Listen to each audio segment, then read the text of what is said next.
Blessed be the name of the Lord. The book of Mateo, chapter 10,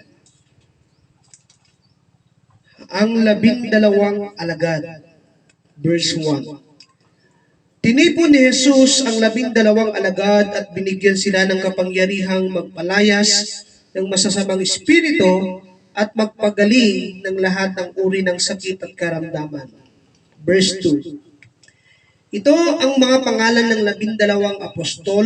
Una ay si Simon, na tinatawag ding Pedro, at si Andres na kanyang kapatid, sina Santiago at Juan na mga anak ni Zebedeo. Verse 3. Si Felipe, si Bartolome, si Tomas, si Mateo na maniningil ng buwis, si Santiago na anak ni Alfeo at si Tideo. Verse 4, si Simon na makabayan at si Judas Iscariote na nagkanulo kay Jesus. Sinugo ni Jesus ang 12. Verse 5. Ang 12 ito'y isinugo ni Jesus at kanyang pinagbilinan, huwag kayong pupunta sa lugar ng mga hentil o sa alinmang bayan ng mga Samaritano. Verse 6. Sa halip, hanapin ninyo ang mga nawawalang tupa sa sambayanan ni Israel. Verse 7. Humayo kayo at ipangaral na malapit nang dumating ang kaharian ng langit. Verse 8. Pagalingin ninyo ang mga may sakit at buhayin ang mga patay. Pagalingin at linisin ninyo ang mga may ketong at palayasin ang mga demonyo. Iyamang tumanggap kayo ng walang bayad, magbigay naman kayo ng walang bayad. Verse 9. Huwag kayong magdala ng pera, maging ginto, pilak o tanso. Verse 10. Sa inyong paglalakbay, huwag din kayong magbaon ng pagkain, bihisan, pampalit ng sandalyas, o tungkod sapagkat ang manggagawa ay karapat-dapat na tumanggap ng mga bagay ng kanyang ikabubuhay. Verse 11. Saan mang bayan, unayon kayo dumating, humanap kayo ng taong karapat-dapat pakituluyan, at kayo'y tumuloy sa bahay niya habang kayo'y nasa lugar na iyon. Verse 12. Pagpasok ninyo sa bahay, sabihin ninyo, maghari nawa ang kapayapaan sa bahay na ito. Verse 13. Kung karapat-dapat ang mga nakatira doon, panatilihin ninyo sa kanila ang inyong pagpapala. Ngunit kung hindi, bawiin ninyo iyon. Verse 14. At kung ayaw kayong tanggapin o pakinggan sa isang tahanan o bayan, umalis kayo roon at ipagpag ninyo ang alikabok sa inyong mga paa. 15. Verse 15. Tandaan ninyo, sa araw ng paghukom ay higit na mabigat ang parusang igagawad sa mga mamayan ng bayang iyon kaysa sa parusang dinanas ng mga taga-Sodoma at Gomora. Mga pag-uusig na darating. Verse 16. Tignan ninyo, isinusugo ko kayo na parang mga tupas sa gitna ng mga asong gubat. Kaya maging matalino kayong gaya ng ahas at maamo na gaya ng kalapati. Verse 17. Mag-ingat kayo sapagkat kayo'y dadakpin at isasakdal sa mga kataas-taasang kapulungan ng mga Hudyo. Hagupitin kayo sa kanilang mga sinagoga. Verse 18. Dadalhin kayo sa mga gobernador at mga hari ng dahil sa pagsunod ninyo sa akin, upang magpatotoo sa kanila at sa mga hentil. Verse 19.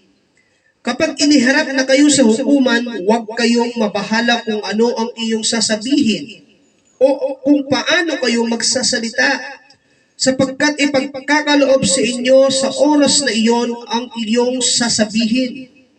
Verse 20. Hindi kayo ang magsasalita, kundi ang Espiritu ng inyong Ama ang magsasalita sa pamamagitan ninyo. Verse 21.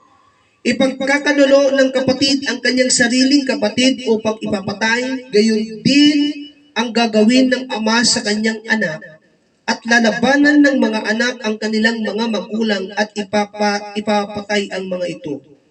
Kapuputan kayo lahat ng dahil sa pagsunod sa akin. Ngunit ang mananatiling tapat hanggang wakas ang siyang maliligtas. Verse 23. Kapag inuusig kayo sa isang bayan, tumakas kayo sa kasunod. Tandaan ninyo, bago ninyo mapuntahan ang lahat ng bayan ng Israel, darating ang anak ng tao. Verse 24. Walang alagad na nakakahigit sa kanyang guro at walang aliping ang nakakahigit sa kanyang Panginoon. Verse 25. Sapat na ang matulad ang alagad sa kanyang guro at ang alipin sa kanyang Panginoon. Kung ang ama ng sambayanan ay tinatawag nilang Beelzebub, lalo nang lalaitin nila ang kanyang mga kasambahay. Ang dapat katakutan.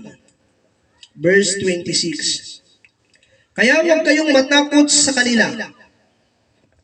Walang natatago na di malalantad at walang malilihim na di mabubunyag. Verse 27. Ang sinasabi ko sa inyo sa dilim ay ulitin ninyo sa liwanag, at ang ibinubulong sa inyong ipagsisigawan sa lansangan. Verse 28. Huwag ninyong katakutan ang pumapatay ng katawan, ngunit hindi naman nakakapatay ng kaluluwa. Sa halip, ang katakutan ninyo ay ang Diyos na may kakayahang pumuksa ng katawan at kaluluwa sa impyerno. Verse 29. Hindi ba't ipinagbibili sa halaga ang isang salaping tanso ang dalawang maya? Gayunmay, kahit isa sa kanila ay hindi nahuhulog sa lupa kung hindi kalooban ng inyong ama. Verse 30. At kayo'y maging ang buhok ninyo'y bilang niyang lahat. Verse 31. Kaya't huwag kayong matakot, higit kayong mahalaga kaysa sa maraming maya. Pagpapatotoo kay Kristo. Verse 32. Ang sino mang kumikilala sa akin sa harapan ng mga tao ay kikilalanin ko rin naman sa harapan ng aking amang nasa langit. Verse 33. Ngunit ang sino mang ikakaila ako sa harap ng mga tao ay ikakaila ko rin sa harap ng aking ama na nasa langit. Hindi kapayapaan, kundi taba. Verse 34. Huwag ninyong isiping na parito ako upang magdala ng kapayapaan sa lupa. Naparito ako upang magdala ng taba, hindi kapayapaan. Verse 35. Naparito ako upang paglabanin ang anak ng lalaki at ng kanyang ama, ang anak na babae at ang kanyang ina, at ang manugang na babae at ang kanyang biyanang babae. Verse 36. At ang magiging kaaway ng isang tao ay kanya ring mismong mga kasambahay doon sa kanyang family. Verse 37. Ang umiibig sa kanyang ama o ina nang higit sa akin ay hindi karapat-dapat sa akin. Ang umiibig sa kanyang anak nang higit sa akin ay hindi karapat-dapat sa akin. Verse 38. Ang hindi nagpapasa ng kanyang krus at hindi sumusunod sa akin ay hindi karapat-dapat sa akin. Verse 39. Ang nagsisikap na magligtas ng kanyang buhay ay mawawalan nito.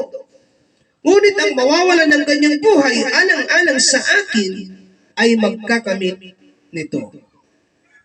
Mga gantimpala. Verse 40. Ang tumatanggap sa inyo ay tumatanggap sa akin, at ang tumatanggap sa akin ay tumatanggap sa nagsugo sa akin. Verse 41. Ang tumatanggap sa isang propeta dahil ito'y isang propeta ay tatanggap ng gantimpala na nauukol sa propeta. At ang tumatanggap sa isang taong matuwid dahil sa ito'y matuwid ay tatanggap ng gantimpala na nauukol sa taong matuwid. Verse 44, tandaan ninyo, sino mang magbigay ng kahit isang basong malamig na tubig sa isang mga maliliit na ito, dahil siya'y alagad ko, siya'y tiyak na tatanggap ng gantimpala. Glory to God. Blessed be the name of the Lord.